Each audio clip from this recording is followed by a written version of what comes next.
Hi, it's Dr. Lori Zanoni, and welcome to day 25 of our Healthy Made Easy 30-day challenge. Now that we have a good idea of how to navigate the grocery store, let's look at why we want to stay out of some of those middle aisles. Most of the foods in there are what we call processed foods. Processed food is any food that has been altered from its original form to make it more shelf-stable, more convenient, or even more flavorful. For example, an apple is what comes off the tree. We can process that to make applesauce, and then process it even more to make apple juice. The more processed a food is, it usually has less vitamins and nutrients. It usually stands to reason that the more processed a food is, the more preservatives and additives it has also, as they need to make sure that it is shelf stable and does not go sour or go bad by being on the shelf for an indefinite period of time. There is a difference between foods that have been minimally processed, such as a bag of broccoli or a pre-mixed salad, versus a box of macaroni and cheese that is heavily processed and has been chemically altered with additives, artificial flavors, and other ingredients. We're not so concerned about canned vegetables or the minimally processed foods, but more of the heavily or ultra-processed foods, such as potato chips, cake mix, or bacon. Our society tends to eat a lot of processed foods.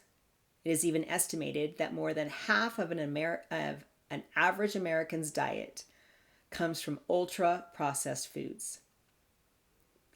There are many reasons to reduce processed foods in our daily intake, but here is one of the most important reasons. They contain too much sugar, too much sodium, and too much fat. These ingredients make food taste better. As a matter of fact, there is a whole process of engineering foods to be more palatable with sugar, salt, and fat, and to make you crave them more. Salt, sugar, and fat are the three pillars of processed foods. If you want to read more about this food engineering that is done to make us overconsume any product with these ingredients, I would invite you to check out the book called Salt, Sugar, Fat: How the Food Giants Hooked Us by Michael Moss.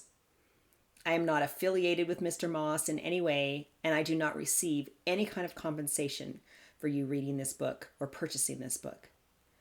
I just think it is a great topic to educate yourself on further if you are interested.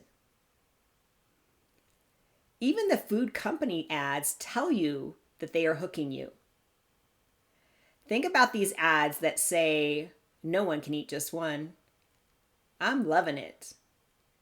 Better ingredients, better pizza. Once you pop, you can't stop.